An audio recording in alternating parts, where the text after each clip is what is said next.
ओम नमो भगवते वासुदेवाय। नमस्कार, आप सभी का स्वागत है my soul growth with God में।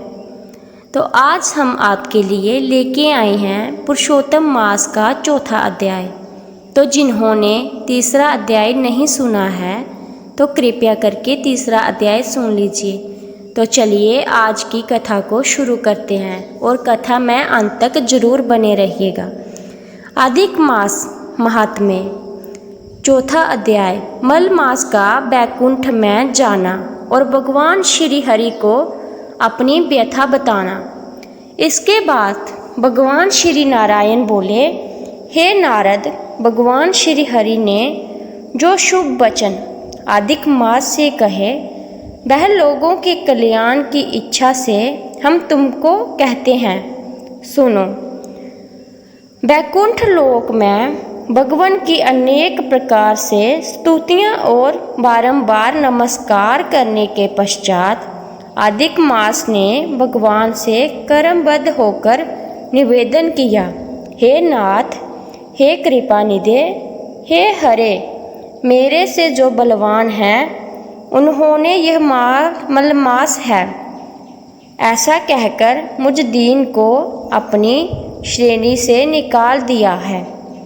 मैं आपकी शरण में आया हूँ। बलिष्ठ लोग मुझे मलमास कहते हैं और मेरा निरादर करते हैं। मुझे स्वामी रहित और मलिन कहकर शुभ कर्मों के निमित्त मेरा त्याज्य किया हुआ है। हे दीन वत्सल भगवान, कंस की गोपगणी से जिस प्रकार आपने वासुदेव की पत्नी देवकी को सुरक्षित किया था, आप वैसे मेरी रक्षा क्यों नहीं करते? यमुना में काली नाग के विष से गो चराने वालों तथा पशुओं की आपने जैसे रक्षा की, वैसे हे दीन बंधु, आप मुझ शरणगत की रक्षा क्यों नहीं करते? पशु और पशुओं को पालने वालों एवं पशुपालकों की स्त्रियों कि जैसे पहले ब्रज में सर्प तक के वन में लगी हुई अग्नि से आपने रक्षा की, वैसे हे दीन वत्सल्य, कहिए मुझ शरण आए हुए की क्यों रक्षा नहीं करते? जैसे आपने जरासत के बंधन से राजाओं को मुक्त किया, ग्रह के मुख से जिस प्रकार गज को मुक्ति दिलाई, उसी प्रकार शरण में आए हुए मुझ दीन की रक्षा क्यों नहीं करते? अपने स्वामी देवता वाले मासों द्वारा शुभ कर्म में वर्जित मुझ स्वामी रहित को देखते ही आपकी दयालुता कहाँ चली गई और आज यह कठोरता कैसे आ गई? इस प्रकार भांति भांति से मलमास भगवान से विनती करता रहा। श्री नारायण बोले, इस प्रकार भगवान को कहकर स्वामी रहित मलमास आंसू बहता मुख लिए जगन्पति के सामने चुपचाप खड़ा रहा। उसको रोते देखते ही भगवान शीघ्र ही दया हो गए और पास में खड़े दीन मुख मलमास से बोले, श्री हे वत्स, तुम अति शोकाकुल हो। यह महान शोक जिससे तुम व्याकुल हो कौन सा है? तुम अब शोक को त्याग दो, क्योंकि यहाँ आकर महादुखी नीच भी शोक नहीं करता। फिर तुम कैसे यहाँ आकर शोक में मन को दबाए हुए हो?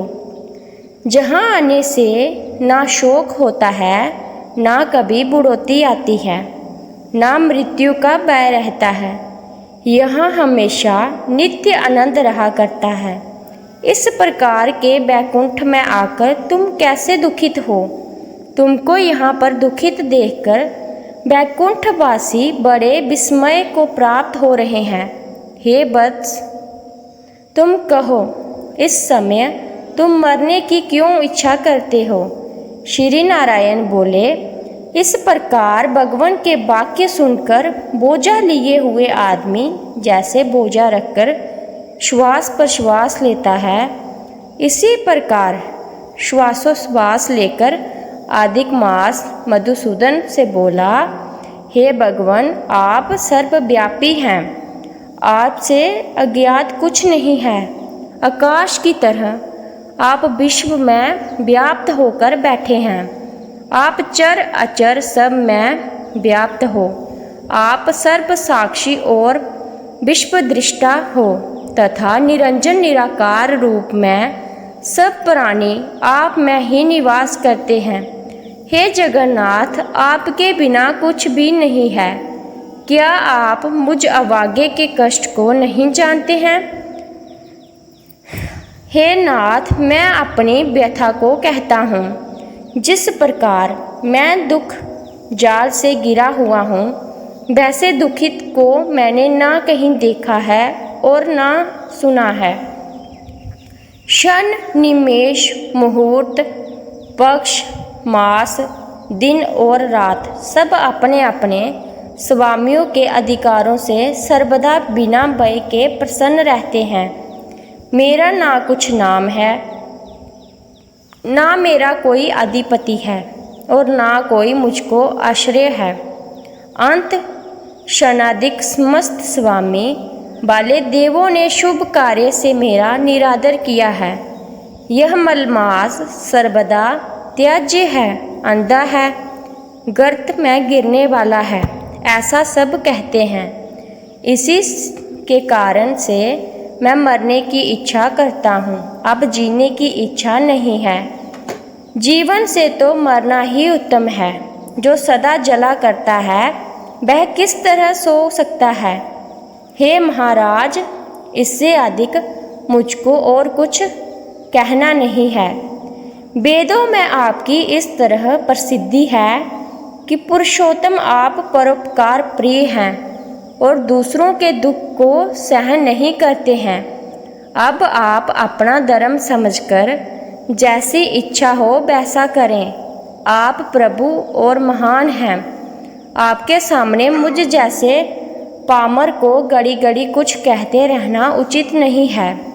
मैं मरूंगा, मैं मरूंगा, मैं अब ना जीऊँगा, ऐसा पुण्य कहकर वह अधिक मास हे ब्रहा के पुत्र चुप हो गया और एकाएक श्री विष्णु के निकट गिर गया। तब इस प्रकार गिरते हुए मलमास को देख भगवान की सभा के लोग बड़े विस्मय को प्राप्त हुए। श्री नारायण बोले, इस प्रकार कहकर चुप हुए अधिक मास के प्रति बहुत कृपा भार से आबसन हुए श्री कृष्ण मेघ के समान गंभीर वाणी से चंद्रमा की किरणों की तरह उसे शांत करते हुए बोले, हे विप्रो, वेद रूप रिद्धि के आश्रित नारायण का पापों के समूह रूप समुद्र को शोषण करने वाला बड़वानल अग्नि के से समान वचन सुनकर प्रसन्न हुए। नारद मुनि पुण्य आदि पुरुष के वचनों को सुनने की इच्छा से बोले। तो आज की कथा हम यहीं पे समाप्त करते हैं।